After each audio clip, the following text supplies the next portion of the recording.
안녕하세요. 최우선 목사입니다. 가스펠 최.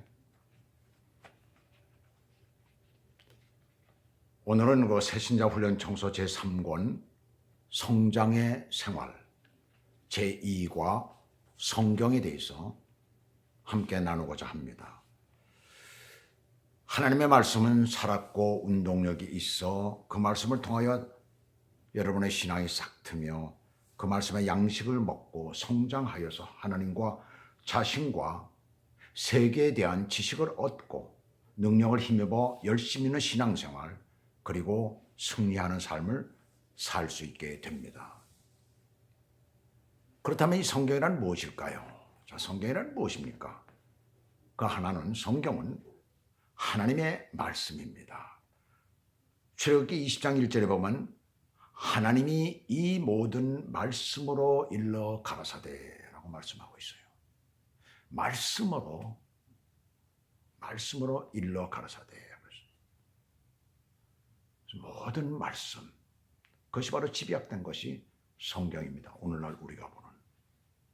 그래서 구약시대부터 신약시대까지 오늘날까지 되어진 그 하나님의 모든 말씀은 성경 안에 집약되어 있는 것이에요. 또 누가복음 8장 11절에 보면 이 비유는 이러하니라. 씨는 하나님의 말씀이요 그랬어요. 누가복음 8장에 보시게 되면 씨 뿌리는 비유가 나오죠. 그래서 네 가지 밭이 나옵니다. 그 밭은 우리의 마음밭을 얘기를 하고 있어요. 씨는 바로 하나님의 말씀이라는 얘기입니다. 그래서 그 씨가 어떤 곳에 떨어지느냐, 즉 그냥 길바닥에 떨어지느냐, 아니면 가시밭에 떨어지느냐, 돌짝밭에 떨어지느냐, 아니면 옥토밭에 떨어지느냐에 따라서 결실을 맺느냐 못 맺느냐 이렇게 된다는 것입니다. 그런 비유를 우리들에게 말씀해 주고 있죠. 씨는 하나님의 말씀이다. 또 한 가지는 하나님께서 사람에게 그 말씀을 하신 것이에요. 베드로서 1장 21절에 보시게 되면 예언은 언제든지 사람의 뜻으로 낸 것이 아니라 오직 성령의 감동하심을 받은 사람들이 하나님께 받아 말한 것이다. 이렇게 돼요. 그 예언이라는 것은 여기서 하나님의 말씀을 말하고 있는 것입니다. 그래서 사람의 뜻으로 만들어진 것이 아니라는 얘기죠. 성령의 감동을 받은 사람들이 그것을 받아서 적은 것이 바로 하나님의 말씀이에요. 그것이 우리 성경 가운데 그대로 나오는 것입니다. 그 다음에 성경을 구분하자면 성경은 단 한 권으로 된 책이 아닙니다. 무려 66권의 책으로 이루어졌죠. 그래서 구약 성경이 39권, 신약 성경이 27권, 도합 66권의 책. 각 책마다 지어진 이가 다릅니다.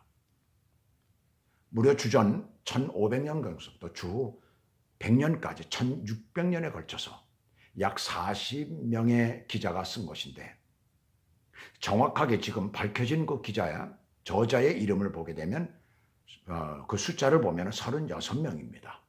아직 밝혀지지 않은 부분도 있고 또 저자가 2명, 3명일 수도 있기 때문에 약 우리가 40여 명이다 이렇게 얘기를 하지 지금 현재 정확히 밝혀진 인원은 36명의 기자들이 성령의 감동을 받아서 그래서 쓰여진 책이에요. 그래서 성경의 내용은 그 오랜 기간에 썼음에도 불구하고 동일합니다.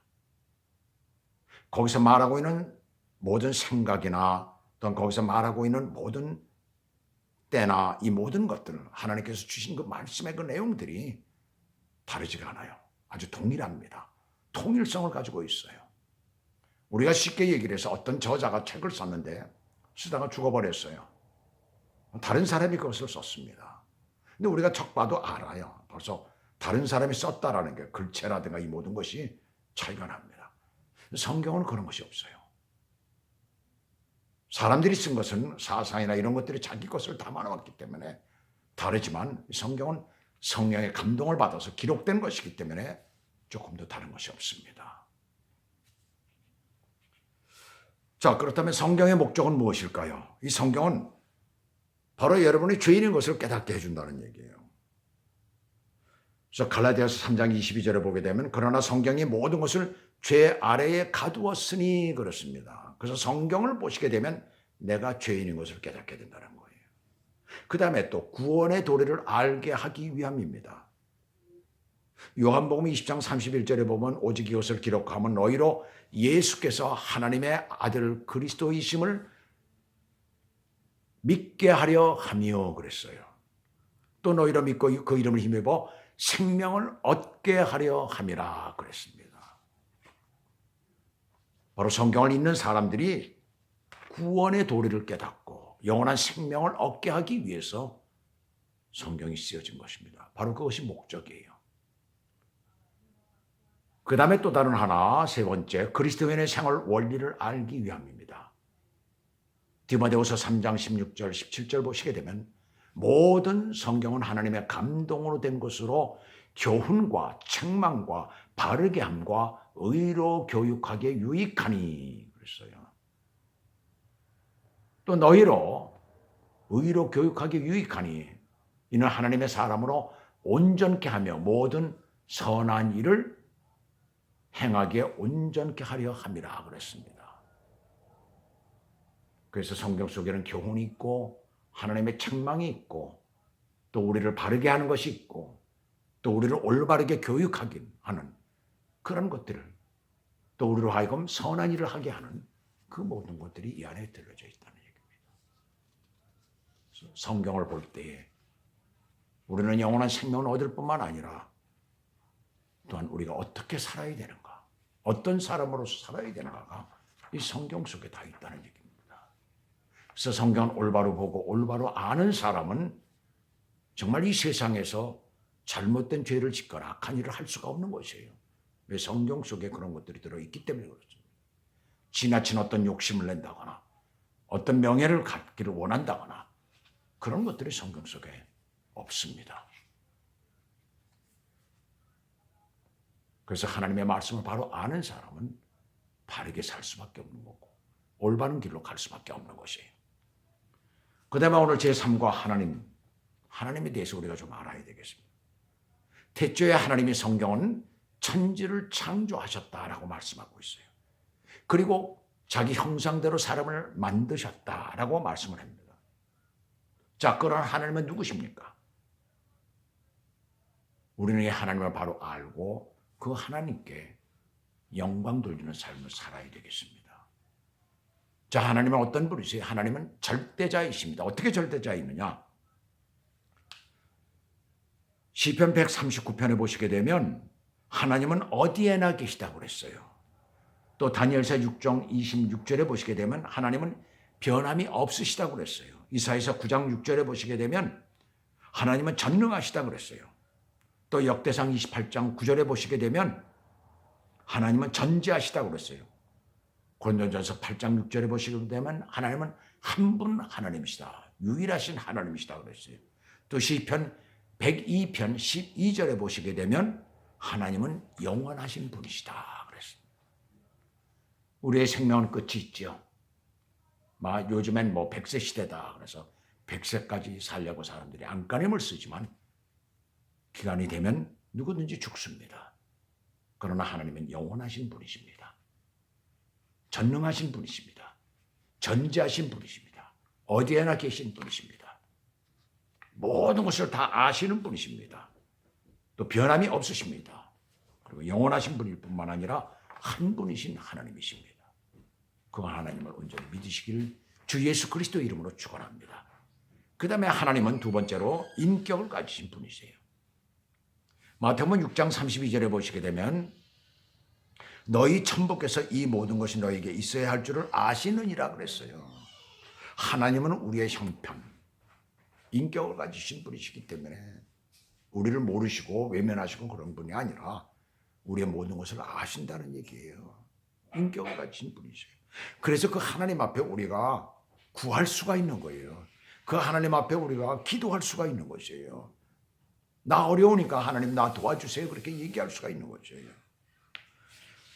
그 다음에 히브리서 13장 16절에 보시게 되면 오직 선을 행한 것 서로 나눠주기를 잊지 말라. 이 같은 제사는 하나님이 기뻐하시느니라. 그래서 하나님께서는 인격을 가지고 계신 분이시기 때문에 우리가 올바른 삶을 살기를 원하시고, 우리가 좋은 일을 하기를 원하시고, 우리가 다른 사람을 위해서 우리가 가진 것들을 또 나눠주는 것, 이런 것들을 좋아하신다는 얘기예요. 또 요한복음 6장 40절에 보시게 되면 내 아버지의 뜻은 아들을 보고 믿는 자마다 영생을 얻는 이것이니 마지막 날에 내가 이를 다시 살리리라. 아버지의 뜻이 뭐예요? 하나님의 뜻은 아들을 보고 믿는 자마다 영생을 얻게 하는 것이다. 하나님이시기 때문에, 하나님은 인격을 가지셨기 때문에 아들을 보고 믿는 자마다 영생을 얻게 하고, 또 그를 그냥 그것으로 끝나게 안 한다는 얘기예요. 마지막 날에 다시 살린다는 것입니다. 우리 육신의 부활까지 있게 된다는 것을 말씀하고 있습니다. 자, 세 번째, 하나님은 영이십니다. 하나님은 인격을 가지신 분이시지만 사람과 같이 형체를 갖고 계시지 않습니다. 그래서 요한복음 4장 20절에 보시면 하나님은 영이시니 그랬어요. 영이시라는 얘기예요. 인간처럼 어떤 형체가 있고 어떤 물체가, 그런 거 아니라는 얘기예요. 자, 사람이 한번 우리가 쉽게 생각을 해봅시다. 어떤 물체에 대해 그것이 신이라고 그래봐요. 얼마나 웃기는 거예요. 옛날에 그리스의 신화들을, 또 그리스 이런 데 가보면은 뭐 비너스 상도 있고 뭐 그러잖아요. 그게 다 신이라는 거예요. 거기다 대고 절한다는 얘기입니다. 어떤 돌덩어리 갖다 놓고 만들어 놓고 거기다 대고 절합니다. 그 돌이죠. 그게 무슨 뭐 신이에요. 아니잖아요. 그렇게 보이는 신이라면은 말이 안 되는 거죠. 그래서 가만히 생각을 해보세요. 하나님은 영이십니다. 보이지 않는 영이시라는 얘기예요. 그러나 실제로 살아 계신다라는 것을 말씀하고 있어요. 또 하나님은 도덕적 성품을 가지고 계십니다. 하나님은 거룩하신 분이에요. 그래서 하나님께서는 베드로전서 1장에 보시게 되면 내가 거룩하니 너희도 거룩해라. 거룩하게 살라 이거예요. 거룩하다는 말이 뭐예요? 성실하게 살라는 것입니다. 세상의 모든 법칙도 잘 지키라는 얘기예요. 그 하나님이 원하시는 삶, 하나님이 요구하시는 삶을 그렇게 사는 그것이 바로 거룩하다는 것입니다. 무슨 성경책 옆에다 탁 끼고 아주 걸음을 느릿느릿 걸면서 폼 재고 가는 것, 그것이 거룩이 아니라는 얘기입니다. 경건한 삶을 사는 것, 그것이 바로 거룩하다는 것입니다. 또 하나님은 의로우십니다. 오르신 분이라는 얘기예요. 로마서 3장 26절에 보시면 자기의 의로움을 나타내사, 자기의 의로움을 나타내시는 거예요. 옳은 것을 언제나 나타내신다는 거예요. 또 자기도 의로우시며 또한 예수 믿는 자를 의롭다 하려 하심이라 그랬어요. 그래서 우리가 의롭게 옳게 살기를 원하시는 분이십니다. 뿐만 아니라 마지막으로 하나님은 사랑이십니다. 그래서 요한일서 4장 7절 8절에 보시게 되면 사랑하는 자들아 우리가 서로 사랑하자. 사랑은 누구에게 속한 것이다? 하나님께 속한 것이니 그랬어요. 사랑의 시작은 본래 하나님으로부터 나온 것입니다. 사랑만큼 좋은 게 없잖아요. 내 이웃을 사랑하고 내 주변의 사람을 사랑하고 어떤 여인을 사랑하는 것도 사랑에 속하는 것이죠. 그러나 하나님의 사랑은 무조건적인 사랑이에요.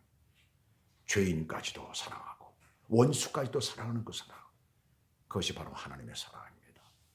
이 사랑 안에 오늘도 들어오셔서 우리 주 예수 그리스도를 믿음으로 말미암아 구원의 복된 삶을 사시기를 주 예수 그리스도의 이름으로 축원합니다. 감사합니다.